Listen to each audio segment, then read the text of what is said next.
a Muslim. A Muslim girl should marry a Muslim man. A Muslim man can marry a non-Muslim girl. A Muslim man can marry a Christian or a Jewish girl, but the opposite cannot happen. So this I think. But when it comes to what we traditionally think to be the hindrances, like Gewel, what we call it, these praises, or what we call the blacksmiths or all that, Islam does not consider that. Yet, of course, sometimes because the tradition is deep-rooted in our society, so much so that even going against your parents in marrying them can break the relationship between us, our parents. We have to be very, very careful when our parents are still trapped into that understanding. We have to be very careful the way that we convince them to relinquish that idea. For example, if your father says, no, you are not going to marry this man because he's a given, you are not going to marry this girl because, okay, don't just go against your father diametrically. Go to your uncle, go to the other father, so can you tell my father this and that? So then he will understand and then you marry. Rather than going against her, then you will start having some problems. So those traditions and cultures and traditional tendencies are also very powerful. And they sometimes, you know, not maneuvering within them can also break a family ties between a girl and her father or between a girl and her mother. And then at the end, you will see that their words also is true. You go to this boy or you go to this girl, after 1 month, 2 months, you discover that what they were saying is also true. So we can eliminate that. We can fight that by trying also to maneuver and to try to convince our parents who still have all understanding to say that, okay, Islam does not say that. Islam does not consider, for example, Gewel or Tega as any hindrance to get married. Thank you. Doctor, and relating to coming there when a donor, okay, maybe your sister got married to a particular guy and then she died, and then, you know, okay, you're the younger sister, then you should get married to that guy. What does Islam say about that too? There's nothing called you should get married. My original answer was marriage is consent, is offer and acceptance, especially after a woman has already married to somebody. When you are married, they call them thayyib. Thayyib means a already married woman. An already married woman is very powerful to herself. Even the father cannot force her. So an already married woman cannot be forced to marry any individual that she doesn't want to marry to. That's one. The second thing is the word donor, in fact, is not good at all.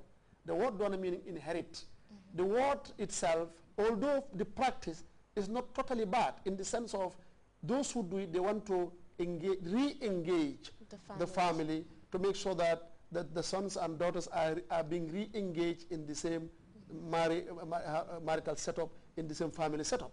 But the word itself is discouraging because to inherit, you know, before Islam, women used to be inherited. Before Islam, men used to inherit everything, including women. So when Islam came, Islam abolished inheriting women. So the word inherit, the word donor in any language should be eliminated from our dictionary because donor is the word that we don't accept. The practice, if the woman accepts the marriage, if the woman accepts the brother of the deceased, no problem, because it has a lot of good implications when it comes to resettling the marriage. But as long as she doesn't agree, nobody should force her. What should happen is, immediately after the death and after the period of wait, they should engage the woman and ask her whether do you love X or Y. If you say yes, then say go to marry. We don't call it donor. So the word donor should be eliminated, but the practice is not, it's not absolutely bad. But the fact that if the woman say no, everybody's angry, that's also very bad. Sometimes in certain societies, if the woman say no, no, no, I don't want to marry, then that woman is cursed. That woman is frowned at. These are things that we have to be very careful because the woman has her independent and full right to say yes or no, and that should be acknowledged by everybody. Thank you.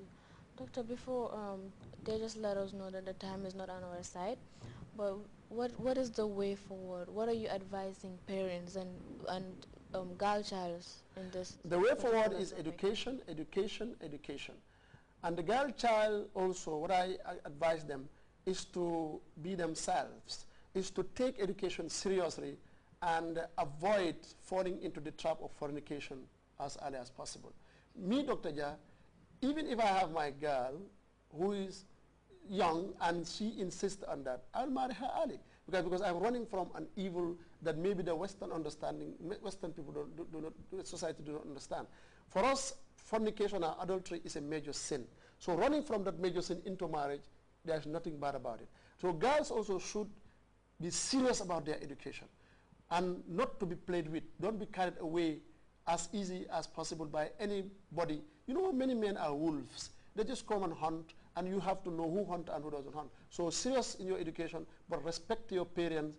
I ask also the parents to respect their girls and learn the age of their girls and their daughters, because when you educate somebody and you are not educated by the education, then your education is less. So we have to understand the age of our girls to be able to definitely deal with them. This is what I think is way forward. Doctor, your final words to close? My final word is to thank you and to thank the program and those who are behind it, the technician and the GRTs, and those who would, the audience who would listen, and hope that they will listen it and carefully try to follow it. We thank you very much and thank everybody. Wassalamu alaikum wa rahmatullahi wa barakatuh. Thank you, viewers. That's the only thing we had for you tonight at the Changemaker Show. Thank you, Doctor, for being here with us. Until we see you next time, inshallah. I am Fatima Zahra Chiproja. Thank you.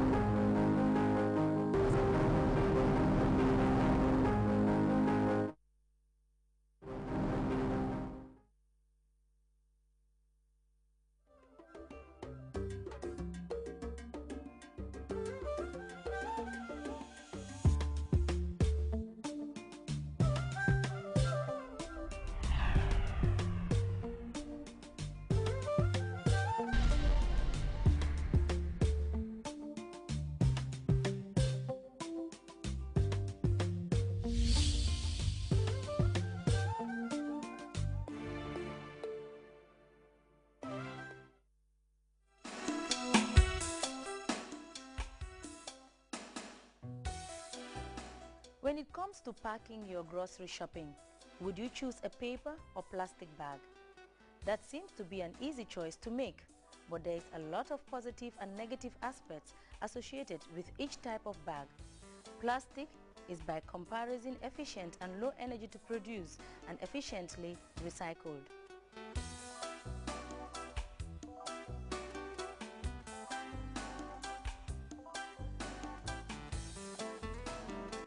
Sustainable development is what the world is yearning for, and the Gambia is no exception.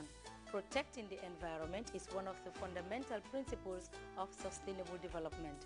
The National Environment Agency, NEA, in collaboration with the Gambia government, has over the years been very instrumental in implementing strategies aimed at achieving a clean and healthy environment.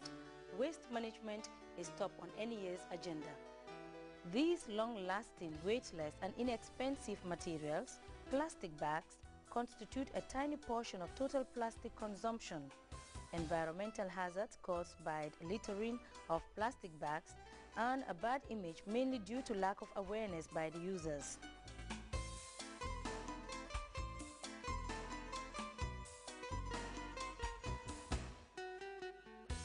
We are having a lot of problems with plastic bags in the country, as you know. They are found everywhere in the country, and they are a nuisance to the environment because they're harmful to fish species. When you burn them, the fumes are harmful to people's health, and then they also are not durable. So what we said is there are options to deal with this problem. One way is to ban them completely in the country or find another solution. Plastic waste is a big problem in the Gambia. If you look at our waste stream, it constitutes almost 25–30% of the waste generated. And it's also an eyesore. Wherever you go in this country, you find plastic waste. And this is increasing by day. With the coming of new plastic, water bottling companies, which some of them are within the communities. We have the protein, water producing companies within the communities, which are producing a lot of plastic waste.